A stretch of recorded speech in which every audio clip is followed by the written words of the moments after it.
Hello friends, आज मैं आपके लिए लेके आया हूँ एक और पाकिस्तान मीडिया का रिएक्शन वीडियो। तो चलो पाकिस्तान रिएक्शन चेक करते हैं इन दोनों मैच में। लेकिन इसके साथ साथ एक और चीज़ है कि ये आईसीसी की चैंपियंस ट्रॉफी की व्यूअरशिप के एतबार से एक बड़ी अच्छी चीज़ पाकिस्तान के नुक्ता निगाह से भी है सवेरा, क्योंकि पाकिस्तान मेज़बान था और उसकी व्यूअरशिप ने तमाम पुराने रिकॉर्ड तोड़ दिए हैं। और आईसीसी के सरबराह जो कि जयशाह हैं, उन्होंने कल इस हवाले से एक ट्वीट भी किया, लेकिन शायद वो ये भूल गए कि इस चैंपियंस ट्रॉफी का मेज़बान पाकिस्तान था। उन्होंने तमाम अदाद-ओ-शुमार तो वहाँ पर बयान किए अपने एक्स पर, लेकिन वो ये भूल गए कि शायद इस मेज़बान मुल्क का भी उसमें कोई किरदार है। और इस मरतबा से इस तरह से एक मरतबा फिर ये साबित हुआ कि इंटरनेशनल क्रिकेट काउंसिल पर एक ऐसा शख्स जो कि मुतासिब है, एक ऐसा शख्स जो कि तंग नज़र है, एक ऐसा शख्स जो कि जानिबदार है और एक ऐसा शख्स जो खेल में सियासत को लेकर आया है और वो जानबूझकर पाकिस्तान के खिलाफ हर वो काम करता है जहां से आप उसको एक साइड पर एक तरफ कर सकें। जनाब जयशाह साहब, आपको ये याद रहता है कि आपके मुल्क के खिलाड़ी अगर रिटायर्ड होते हैं तो आप उनका नाम लेकर ट्वीट करते हैं, लेकिन ये कहाँ का इंसाफ है और ये कहाँ की अखलाकियात है और ये कहाँ की रिवायात और उसूल हैं कि जब आप चैंपियंस ट्रॉफी का जिक्र करें तो आप पाकिस्तान का नाम लिखना ही भूल गए हैं। क्या आपकी यादाश्त इतनी कमज़ोर हो गई है कि आपको ये पता ही नहीं है कि आपने मेज़बान मुल्क का भी नाम लिखना है? आप उस वक्त भी भूल गए थे जब आप आईसीसी की चैंपियंस ट्रॉफी की फाइनल की इख्तितामी तकरीब की मेज़बानी कर रहे थे और आपने पाकिस्तान को शामिल नहीं किया था। तो ये चीज़ें एक के बाद एक ये साबित कर रही हैं कि बैनुल-अक़वामी क्रिकेट को जयशाह जैसे एक मुतासिब और मोदी के नज़रिए को फ़रोग़ देने वाले शख्स से इस शुरफा के खेल को ख़तरा है और दुनिया को जल्द इस चीज़ का एहसास करना चाहिए। वो ऑस्ट्रेलिया है, न्यूजीलैंड है, जनूबी अफ्रीका है, बांग्लादेश है, वेस्ट इंडीज़ है, जितने भी ममालिक हैं, और पाकिस्तान क्रिकेट बोर्ड के चेयरमैन मोहसिन नकवी साहब को भी जो हालिया इक़दाम हैं जयशाह के, उस पर एक आईसीसी को भी ख़त ज़रूर लिखना चाहिए और रुकन ममालिक को भी लिखना चाहिए कि इस तरह के फैसलों से क्रिकेट जो कि शुरफा का खेल है उसको दागदार किया जाएगा। और उसका बहुत बहुत शुक्रिया आपका। जी मुजाहिद जमशेद साहब, चैंपियंस ट्रॉफी में अच्छे खासी व्यूअरशिप आई है, पाकिस्तान में हुई, पाकिस्तान की मेज़बानी थी, लेकिन जो आईसीसी के सरबराह हैं मेज़बान मुल्क को शायद वो भूल गए उसमें से। हाँ, काफ़ी ऐसे स्पॉट थे जहाँ पे हमने भी कई दफ़ा बात की कि जी जैसे फाइनल में इग्नोर किया गया, ये बेसिकली इग्नोर करने वाली बात होती। अभी आपने स्टार्ट में बात की स्प्लिट ऑफ द गेम, देखिए क्रिकेट और सियासत को तो मैच ही नहीं है। आप एटलीस्ट क्रिकेट की जो स्प्लिट है उसको तो ना डैमेज करें।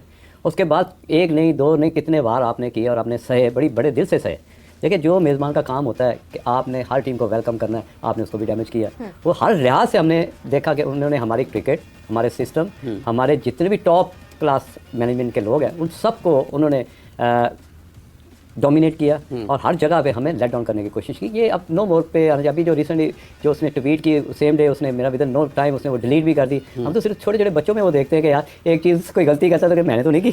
तो ये तो ये तो ऐसे ही है हकीकत है, आपने सही बात की। ये तो ऐसा ही है, आप एक छोटी चीज़ मोहल्ले में बच्चा बैल बजा के दौड़ जाए, बाहर कोई आए कौन सी पता ना चलेगा कौन है, वो जयशाह सी बैल बजा के दौड़ गया। बिल्कुल ऐसे ही हुआ। देखो ट्वीट ऐसे किया ना, वो पोस्ट किया डिलीट कर दिया। डरपोक आदमी है, डरपोक आदमी क्यों नहीं बजाया? बिल्कुल 100% एग्री। जैसे सवेरा ने बात की है कि हमें बीइंग ए होस्ट उस तरह के स्टेप हमने वो सारे काम किए जो कि इंटरनेशनल आईसीसी को खुश करने वाले काम किए। हमने स्टेडियम पे इतना रेनोवेट पे पैसा लगाया, सिर्फ ये कि हम जो बैनुल-अक़वामी मुकाबलों की मेज़बानी के तकाजे थे पूरे किए। देखिए लेकिन आपने उसको डैमेज करने के लिए भी कोई कसर नहीं छोड़ी। तो ये चीज़ें नहीं होनी चाहिए और जो पाकिस्तान बीइंग ए होस्ट एक वैल्यू देनी चाहिए थी, उनको अप्रिशिएट करना चाहिए। एप्रिसिएशन ही मिला। आईसीसी शुड बी थैंकफुल, क्योंकि इससे पिछले जो आईसीसी के 2 इवेंट्स हुए, जो अमेरिका में वर्ल्ड कप हुआ, जो उसके बाद जो है वुमेन्स वर्ल्ड कप जो कि जिसको शिफ्ट करना पड़ा बांग्लादेश से यूएई, वो दोनों फ्लॉप गए एंड आईसीसी को उसमें नुकसान हुआ। तो इस पे तो हमें क्रेडिट देना चाहिए कि जी चैंपियंस ट्रॉफी जिसके होस्ट पाकिस्तान थे, देव डन बेटर। 19% ज्यादा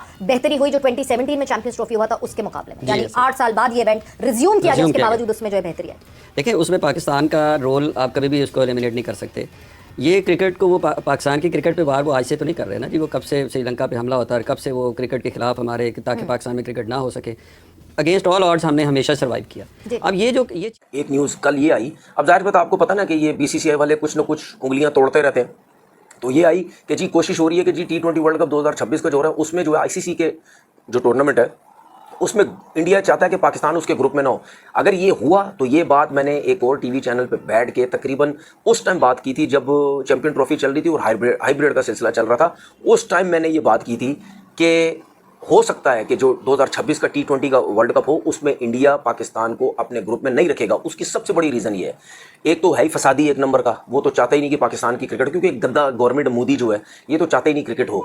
उसके अलावा भी मैंने ये बोला था कि इंडिया इस वजह से अपने ग्रुप में ना रखने की कोशिश करेगा कि अगर इंडिया ने एक ही ग्रुप में अगर आया, इंडिया वो आईसीसी से जाहिर बात रिक्वेस्ट करेगा कि आया तो फिर इंडिया को श्रीलंका जाना पड़ेगा। तो अगर इंडिया को श्रीलंका जाना पड़ गया तो इंडिया की जो पावर भरम बाज ये जो संजय दत्त बना हुआ है मोदी बीसीसीआई वाले, ये अगर होंगे तो फिर उनकी तो वैल्यू खत्म हो जाएगी ना, थल्ले लग जाएंगे ना। तो उन्होंने सोचा नहीं हम पाकिस्तान के नीचे क्यों लगे, हम पाकिस्तान जो है के साथ जाके श्रीलंका में क्यों खेलें, क्योंकि पाकिस्तान ने तो हाइब्रिड की बात की हुई है, वो तो इंडिया तो नहीं जाता, वो तो श्रीलंका जाएगा खेलने। तो ये रीज़न भी है कि उनकी पूरी कोशिश होगी कि एक ग्रुप में जो है वो नहीं होंगे। लेकिन मैं तो ये कह रहा हूँ ना, मैं तो ये कह रहा हूँ कि अल्लाह करे ऐसी सिचुएशन आ जाए कि आपस में सेमीफाइनल पड़ जाए। तो जब सेमीफाइनल पड़ेगा तो फिर क्या करोगे? फिर भी नहीं खेलोगे पाकिस्तान से, चाहे श्रीलंका में हो चाहे कहीं पे भी हो, फिर भी नहीं खेलोगे। उस टाइम भी जो है वो मना कर देना। ये पागल हो चुके हैं, इनका दिमाग जो है बिल्कुल खिसक चुका है। बस ये था पाकिस्तान मीडिया का रिएक्शन और तनवीर अहमद का रिएक्शन। तो ऐसे ही और रिएक्शन के लिए मेरे चैनल को सब्सक्राइब करें और लाइक करें और ज़्यादा से ज़्यादा शेयर करें वीडियो को। Thank you.